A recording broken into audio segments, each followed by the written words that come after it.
بسم الله الرحمن الرحيم. الحمد لله الذي أنزل على عبده الكتاب ولم يجعل له عوجا قيما لينذر بأسا شديدا من لدنه ويبشر المؤمنين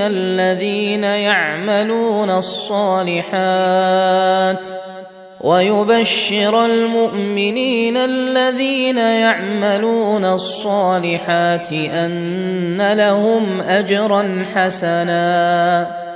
ماكثين فيه أبدا وينذر الذين قالوا اتخذ الله ولدا ما لهم به من علم ولا لآبائهم كبرت كلمة تخرج من أفواههم إن يقولون إلا كذبا فلعلك باخع نفسك على آثارهم إن لم يؤمنوا بهذا الحديث أسفا إنا جعلنا ما على الأرض زينة لها لنبلوهم أيهم أحسن عملا وإنا لجاعلون ما عليها صعيدا جرزا أم حسبت أن أصحاب الكهف والرقيم كانوا من آياتنا عجبا إذ أوى الفتية إلى الكهف فقالوا ربنا آتنا من لدنك رحمة وهيئ لنا من أمرنا رشدا فضربنا على آذانهم في الكهف سنين عددا ثم بعثناهم لنعلم أي الحزبين أحصى لما لبثوا أمدا نحن نقص عليك نبأهم بالحق إنهم فتية آمنوا بربهم وزدناهم هدى وربطنا على قلوبهم إذ قاموا فقالوا ربنا رب السماوات والأرض لن ندعو من دونه إلها لقد قلنا إذا شططا هؤلاء قومنا اتخذوا من دونه آلهة لولا يأتون عليهم بسلطان بين فمن أظلم ممن افترى على الله كذبا وإذ اعتزلتموهم وما يعبدون إلا الله فأووا إلى الكهف ينشر لكم ربكم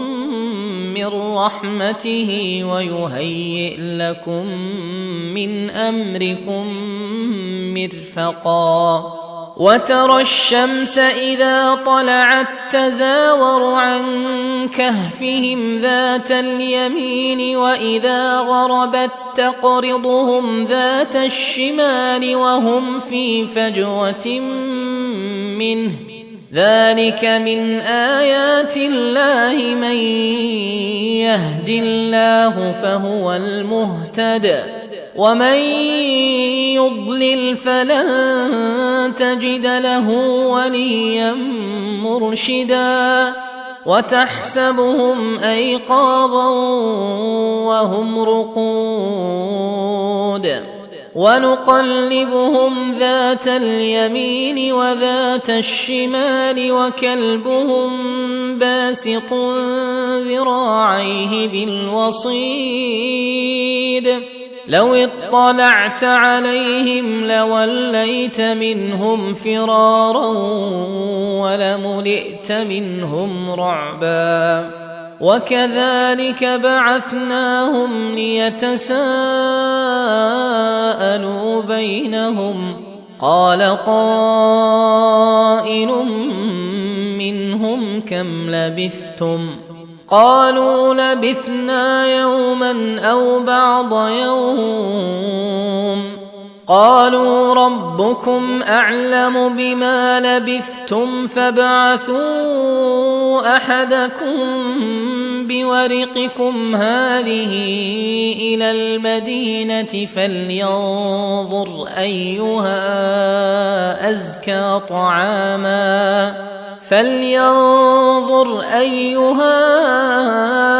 أزكى طعاما فليأتكم برزق منه وليتلطف ولا يشعرن بكم أحدا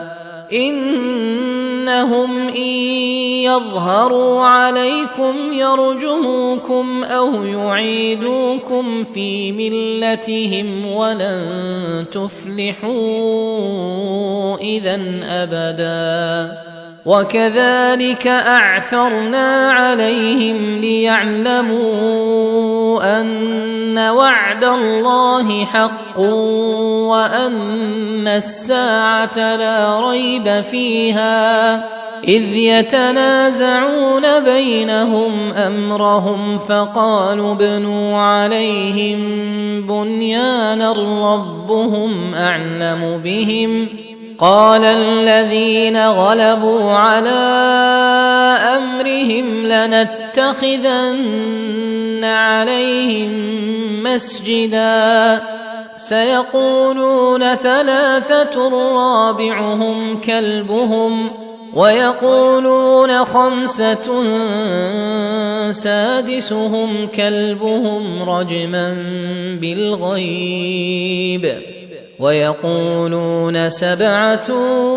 وثامنهم كلبهم قل ربي أعلم بعدتهم ما يعلمهم إلا قليل فلا تمار فيهم إلا مراء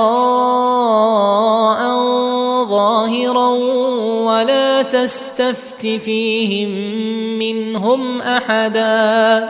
ولا تقولن لشيء إني فاعل ذلك غدا إلا أن يشاء الله واذكر ربك إذا نسيت وقل عسى أن يهديني ربي لأقرب من هذا رشدا ولبثوا في كهفهم 300 سنين وازدادوا 9 قل الله أعلم بما لبثوا له غيب السماوات والأرض أبصر به وأسمع ما لهم من دونه من ولي ولا يشرك في حكمه أحدا واتل ما أوحي إليك من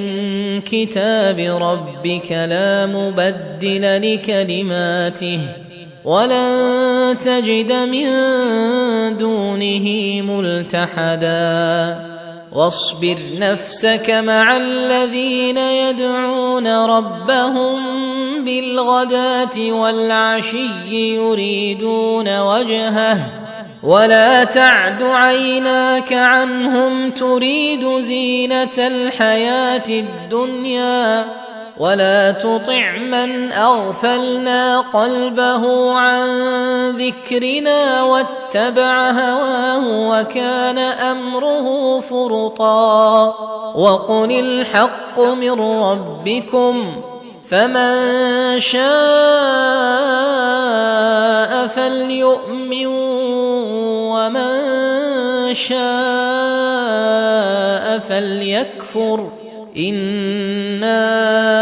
أعتدنا للظالمين نارا أحاط بهم سرادقها وإن يستغيثوا يغاثوا بماء كالمهل يشوي الوجوه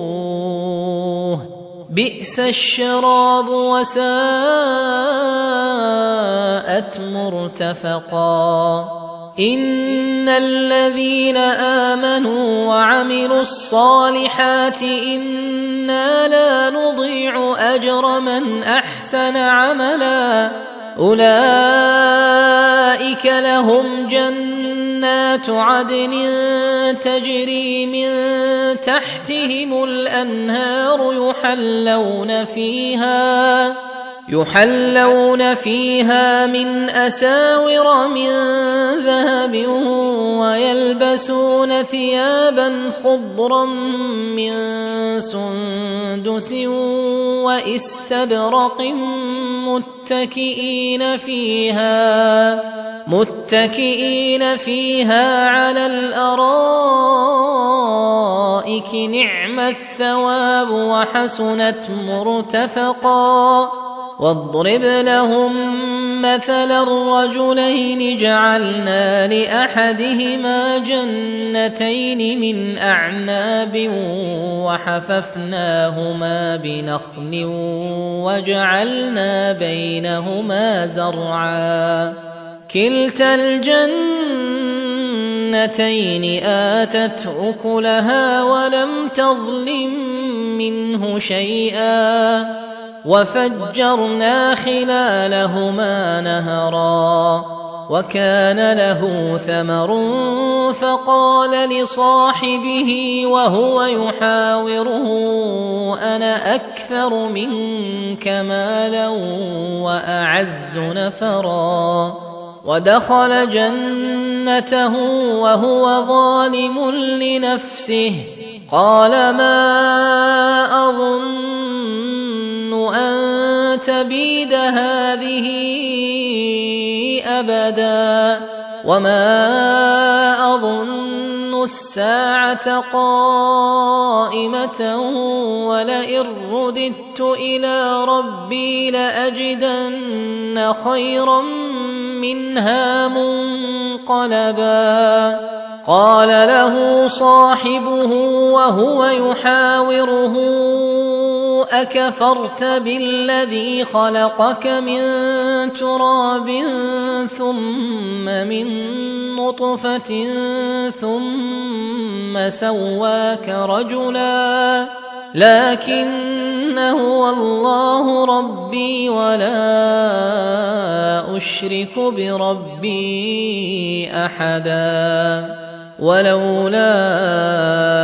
إذ دخلت جنتك قلت ما شاء الله لا قوة إلا بالله إن ترني أنا أقل منك مالا وولدا فعسى ربي أن يؤتيني خيرا من جنتك ويرسل عليها حسبانا من السماء فتصبح صعيدا زلقا أو يصبح ماؤها غورا فلن تستطيع له طلبا وأحيط بثمره فأصبح يقلب كفيه على ما أنفق فيها وهي خاوية على عروشها ويقول يا ليتني لم أشرك بربي أحدا ولم تكن له فئة ينصرونه من دون الله وما كان منتصرا هنالك الولاية لله الحق هو خير ثوابا وخير عقبا واضرب لهم مثل الحياة الدنيا كماء أنزلناه من السماء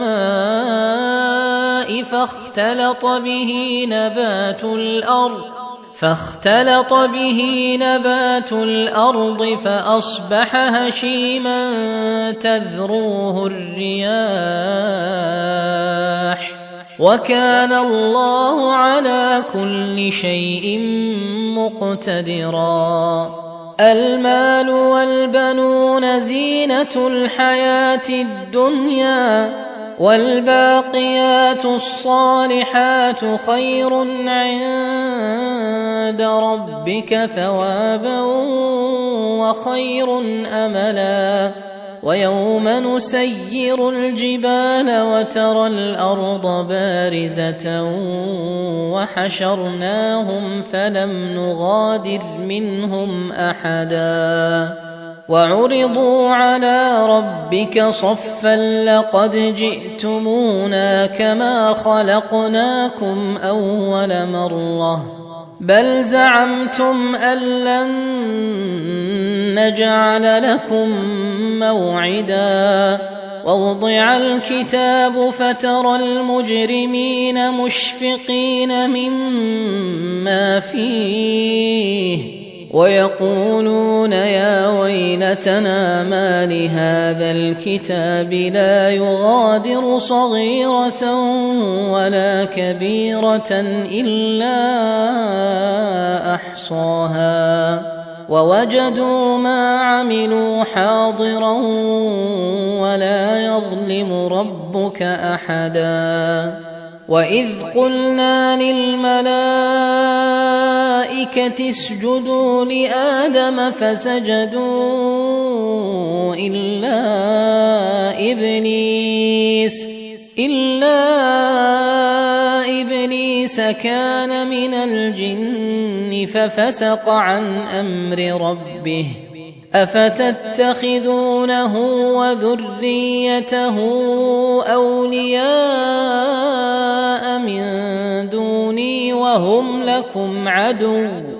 بئس للظالمين بدلا ما أشهدتهم خلق السماوات والأرض ولا خلق أنفسهم وما كنت متخذ المضلين عضدا ويوم يقول نادوا شركائي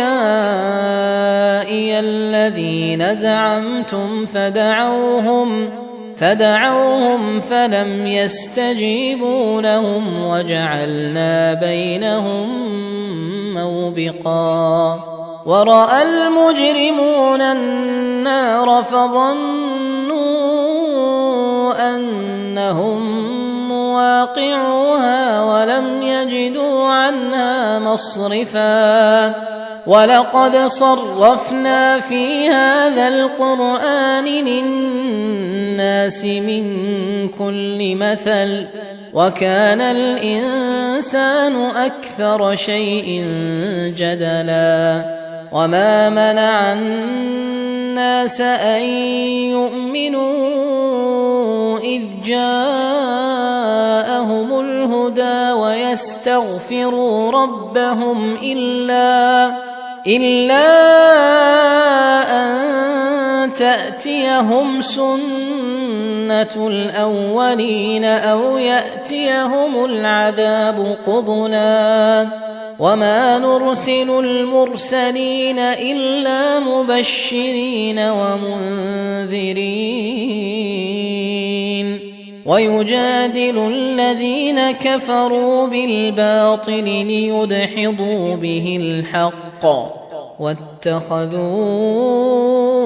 آياتي وما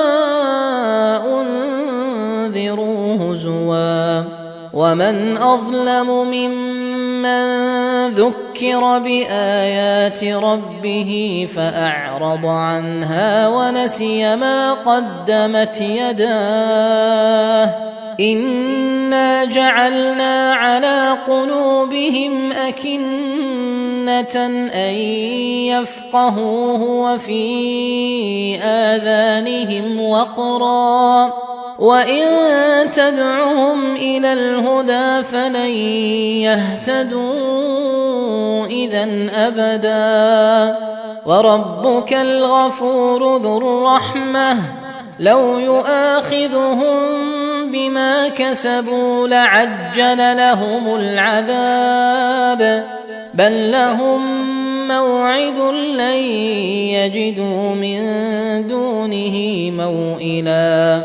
وتلك القرى أهلكناهم لما ظلموا وجعلنا لمهلكهم موعدا وإذ قال موسى لفتاه لا أبرح حتى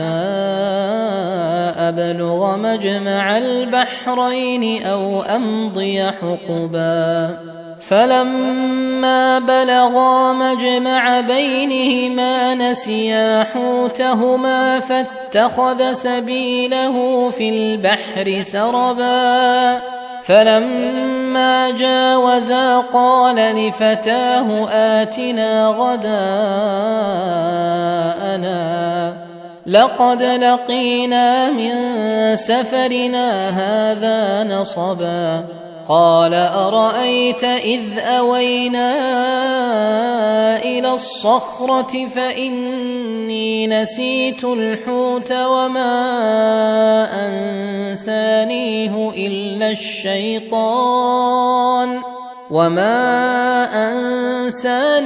إلا الشيطان أن أذكره واتخذ سبيله في البحر عجبا قال ذلك ما كنا نبغي فارتدا على آثارهما قصصا فوجدا عبدا من عبادنا آتيناه رحمة من عندنا وعلمناه من لدنا علما قال له موسى هل أتبعك على أن تعلمني مما علمت رشدا قال إنك لن تستطيع معي صبرا وكيف تصبر على ما لم تحط به خبرا قال ستجدني إن شاء الله صابرا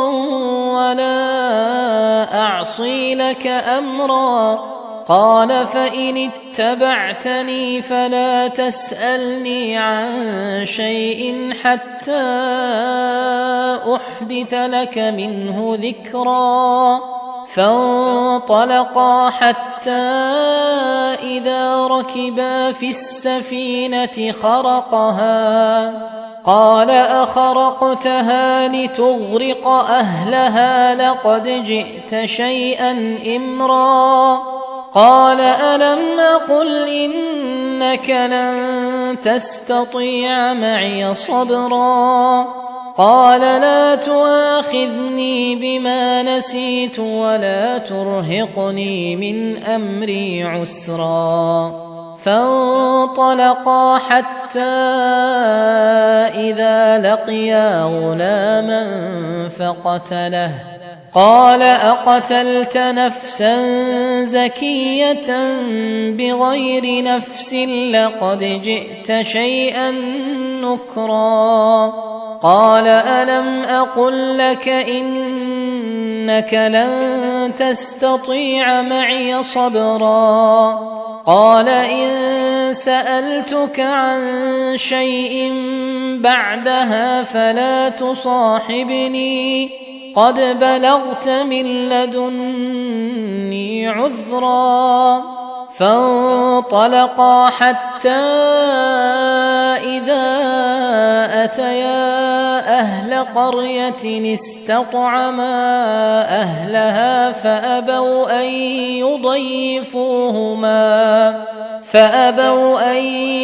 يضيفوهما فوجدا فيها جدارا يريد أن ينقض فأقامه قال لو شئت لاتخذت عليه أجرا قال هذا فراق بيني وبينك سأنبئك بتأويل ما لم تستطع عليه صبرا أما السفينة فكانت لمساكين يعملون في البحر فأردت أن أعيبها وكان وراءهم ملك يأخذ كل سفينة غصبا وأما الغلام فكان أبواه مؤمنين فخشينا أن يرهقهما طغيانا وكفرا فأردنا أن يبدلهما ربهما خيرا منه زكاة وأقرب رحما وأما الجدار فكان لغلامين يتيمين في المدينة وكان تحته كنز لهما وكان أبوهما صالحا فأراد ربك أن يبلغا أشدهما ويستخرجا كنزهما رحمة من ربك وما فعلته عن أمري ذلك تأويل ما لم تسطع عليه صبرا ويسألونك عن ذي القرنين قل سأتلو عليكم منه ذكرا إنا مكنا له في الأرض وآتيناه من كل شيء سببا فأتبع سببا حتى إذا بلغ مغرب الشمس وجدها تغرب في عين حمئة ووجد عندها قوما قلنا يا ذا القرنين إما أن تعذب وإما أن تتخذ فيهم حسنا قال أما من ظلم فسوف نعذبه ثم يرد إلى ربه فيعذبه عذابا نكرا وأما من آمن وعمل صالحا فله جزاء